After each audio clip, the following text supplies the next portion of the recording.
Well, my name is Jacqueline Tucker. I was a very, very close friend to Kurt, and he and I, we just formed a very quick, tight bond.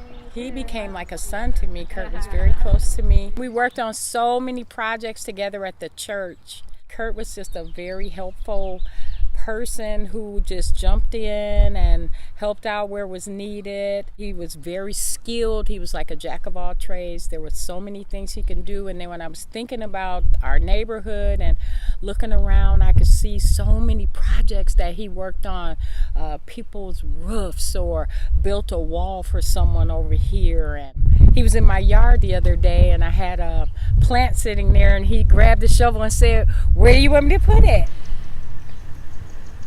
Everywhere he went, he just stepped in and helped people. So losing him is tremendous, because there are so many people, not just in Milwaukee, but all over the country, that Kurt cared for or helped. He just was a giving person. He was a farmer by heart, by trade. Everywhere he went, he planted stuff. Last year, he helped us plant over 100 trees at our church, changed the whole landscape. Year before that, he helped me create a whole prayer garden. He must have cut down an acre of buckwheat. He just loved the soil, the earth. He was just connected to the earth, just so knowledgeable. That was one of the things that attracted me to him. He just knew so much about gardening, conservation. Everywhere he went, he planted something. He planted something.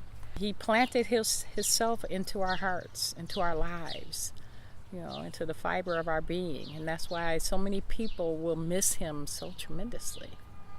Yes, I miss him very much. I do. I'm sure. Yeah, I really miss him. He just would help anybody. I don't think he saw color.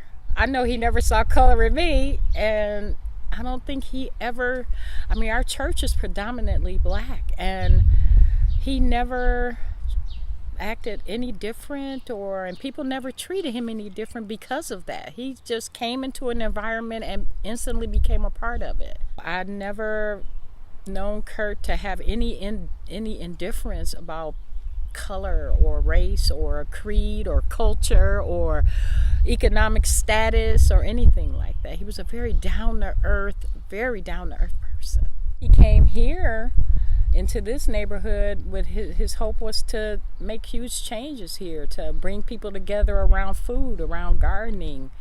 We talked about it many times on my porch, how he wanted to create a co-op where people could come and volunteer hours and trade for things they needed done in their home. Just senseless, just a senseless loss of a great life. I came by here and the neighbors were out here. And so I stopped and introduced myself, and they told me they were going to come out, ask me would I come back with them and pray at 8 o'clock. And I said, sure, I would come. Thank God for his life, that he touched us so. Everybody here was very close to him, and people needed that. And the neighborhood needed that.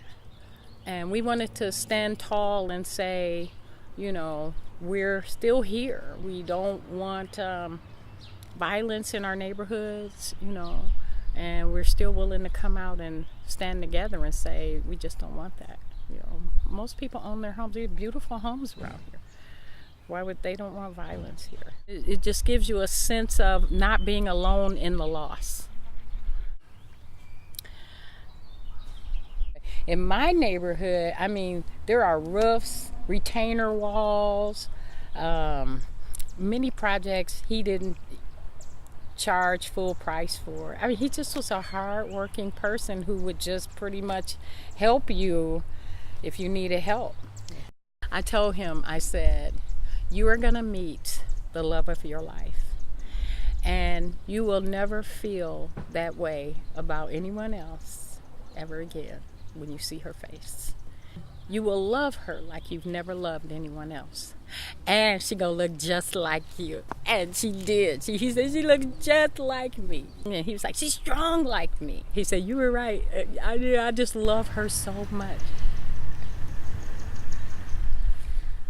One story that came to my mind is when Kurt and I were working on the prayer garden behind the church, and we were just so engaged on what we wanted it to look like, what we were going to bring in, mulch, dirt, and all this stuff, that it started pouring down, raining. And we were standing out in the pouring down rain, rain's running down your hair, your neck. And I'm not a get wet rain person, okay? I'm like, I'm ready to go to the house.